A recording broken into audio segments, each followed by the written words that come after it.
Hi everyone, happy Thursday. I hope you're all well. Thanks for popping back to my channel. If you are new here and you're not already, don't forget to subscribe and leave a little like and a comment. It's lovely to hear from you all and I'd love to know your thoughts. I actually do have my cup of tea with me today because it's a video I've been umming and ahhing about making, just because it is such a personal topic and personal subject, and I've gone ahead and I'm making it because this is the type of video that I would have liked to have seen when I was researching everything.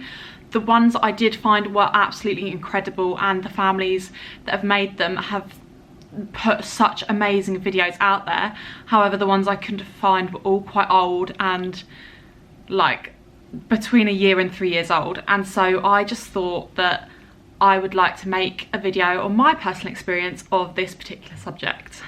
So depending on what I've named this video, because I'm not quite sure what I'm going to name it yet, this video is about Down syndrome and finding out your baby has Down syndrome or a very high risk.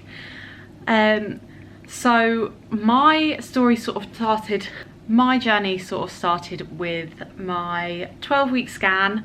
I went in there, and in England they can be between 11 and 14 weeks, I believe. I think I was almost 12 weeks, I was a couple of days away from being 12 weeks pregnant. And they realised my uterus was quite far back, and they actually couldn't get the measurement of behind the baby's neck, which is part of the test that they do to find out the chances of the baby having Down syndrome. And so because they weren't able to get that measurement, I was then called back the next week for the same scan again, and unfortunately the same thing happened again. They weren't able to get that measurement, and there's a few tests that I wasn't able to get the full answers for, like I think it's called Edwards syndrome or something like that. Don't quote me on it, I'm not entirely sure, I can't quite remember. After that one, because we weren't able to get the neck measurement, I then had some blood tests done, which you usually have done with the measurements anyway, but they did it separately just because, and they have to send it off separately because they know that they've got to do a bit extra testing because they can't get the neck measurement. When I got this, they said, you know, if you don't hear anything, no news is good news. And you're sort of waiting and waiting and waiting.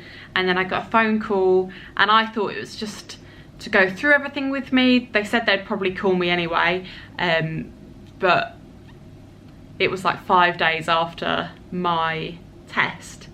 And she just sort of called me and said, you know, it's not likely, but you have a 1 in 33 chance, which I think works at like 3% chance of my baby having Down syndrome.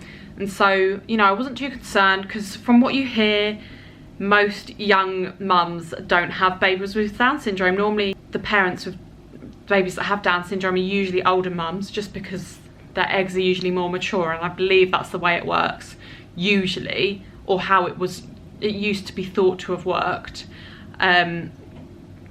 Obviously they've got a lot more research on it now, and that's not how it works. It's to do with the different, obviously we knew it was to do with the chromosomes, but different chromosomes when crossing over at conception.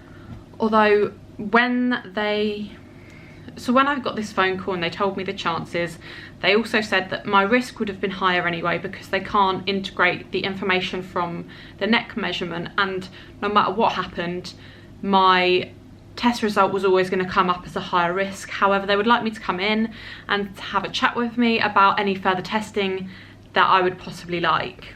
When I had this further testing, they offered me 2 different tests if I wanted them. You can just say no, I don't want any further testing, and I will just wait and see, but I went for one of the options. So the first option was an invasive test, which is when they do like a needle into the fluid, and I'm not entirely sure what they do, but they basically take a bit of the fluid, I think, or a bit of the placenta, I'm not entirely sure, and they can give you, I think it's like 100% answer as to whether or not your baby has Down syndrome. The other test I had was a non-invasive test, where they just take more blood tests, and it's a more intricate look at the bloods and the baby's DNA rather than your DNA, and then they'll come back. It won't be 100%, but it'll be more or less.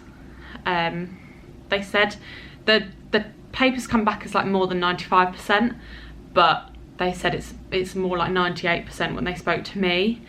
And mine actually did come back as more than 95% chance of my baby having Down syndrome. Again, when I had these results, they did offer me the invasive test again, but that is just not something that I wanted. There's a low chance of miscarriage within that test, and for me, that chance isn't worth it, just because I will love this baby no matter how they come out, and Down syndrome does not define my baby, and it just, for me, that just wasn't the option I wanted to take. If that's the option you want to take, that's absolutely fine, you know. And I think that's the thing people need to think about, is that everyone is different, everyone has a different thought process, and whatever you choose is your decision. You know, when I heard the news that this baby had Down syndrome, I prepared myself for that news, just because, you know, prepare yourself for whatever, be open-minded as you can. And it was just still such a shock. I remember being slightly speechless when they told me, and almost like I wanted to cry, but just from the unknown more than anything else, because it's still a baby, it's still a human being. However, I want to be completely open and honest with you.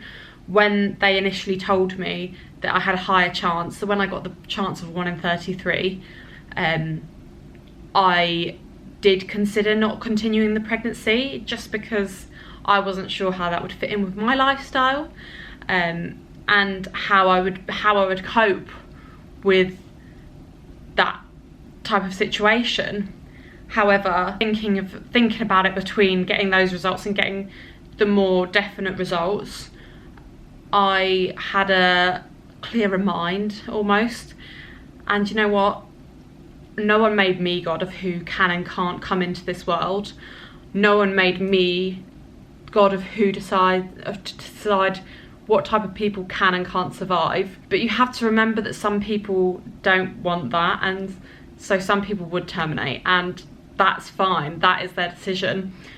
But after thinking about it, that wasn't my decision. I didn't want to get rid of this baby when I first found out I was pregnant, and I didn't want to get rid of it at 16 weeks when I found out that it had such a high chance of Down syndrome. I just wanted to include that because I want to be completely open and honest with you all, because it is a thought process that everyone goes through, and you know, it's something that happens, and I don't want to tell you that I'm this amazing person who doesn't think that anything's going to be wrong with my child and I'm going to be fine doing whatever, because a baby is a struggle no matter what needs they have.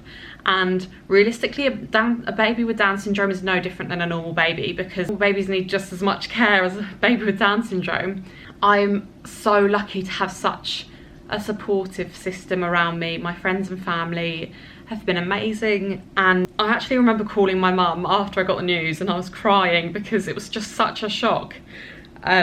And she just said, well, you're just going to have so much more love, there's going to be another baby, you've got so much support around you, we're always here, I'm just down the road. And she's just been amazing, and so supportive through all of my emotions, as have many of my other friends and family.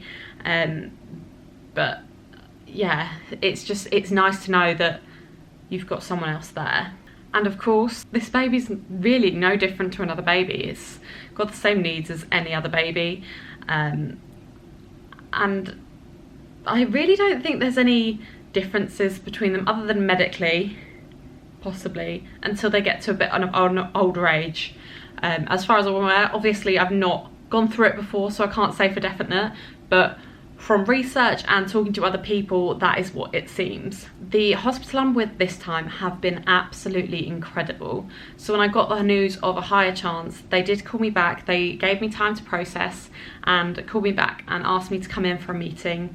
I sat down with them, they offered me teas, coffees, biscuits, and she just went through all the different things about what I was concerned about, what my thought process was. She gave me a big information pack for me to take home to read through, and gave me loads of information of different Facebook groups and support groups online, which I've now joined, and they are just incredible. So normally the Facebook group mums are just, they slate people. The ones I've been in before, they're just horrible to each other.